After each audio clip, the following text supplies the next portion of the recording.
মাত্র একটা WhatsApp message আর ১ ঘন্টা চলে গেছে। বুঝতেই পারিনি। কি করে জানেন? হোয়াটসঅ্যাপে একটা মেসেজ করব বলে ফোনটা হাতে নিয়েছিলাম। সেখান থেকে স্ট্যাটাস চেক করা, তারপরে ফেসবুক থেকে রিল, আর একটা রিলের পরে তো ১০টা রিল। এরকম করতে, করতে দেখলাম ১ ঘন্টা চলে গেছে। এরপর আমার একটা গল্পের কথা মনে হলো। একটা ট্রেনের গল্প। একটা ট্রেন আছে, চাকা আছে, ইঞ্জিন ঠিক, সব ঠিক আছে। তবুও ট্রেনটা চলছিল না। তখন একটা বৃদ্ধ পাশে এসে বলল, একটু ধাক্কার প্রয়োজন।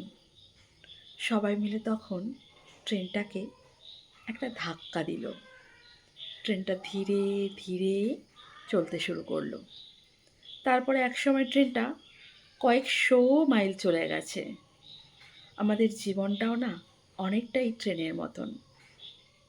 কোনো কাজ আমরা শুরু করব বলে অনেক কিছু চিন্তাভাবনা করে রাখি, কিন্তু সেই কাজটা শুরু আর হয় না। তখন কাজটাকে পাহাড় সমান মনে হয়। তখন আমাদের দরকার শুধু একটা ধাক্কার। যেন কেউ আমাদের ধাক্কা দিয়ে কাজটা শুরু করে দিলে আমরা কাজটাকে অনেক দূর পর্যন্ত এগিয়ে নিয়ে যেতে পারি, কিন্তু সেই শুরুটাই আর হয় না। তাই চলুন না আমরা নিজেরাই নিজেদেরকে একটা ধাক্কা দিই। যে কাজটা অনেক দিন থেকে করব বলে ভাবছিলাম, সেটা শুরু আজ থেকেই করে ফেলি আমরা। আজকের ধাক্কা দিয়েই আমার নতুন কাজটা শুরু হলো।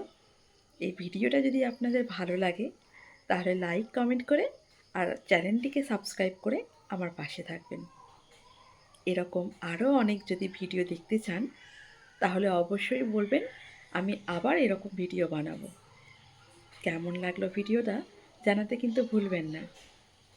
আপনারা সবাই খুব ভালো থাকবেন, সুস্থ থাকবেন আর আমার পাশে থাকবেন। ধন্যবাদ।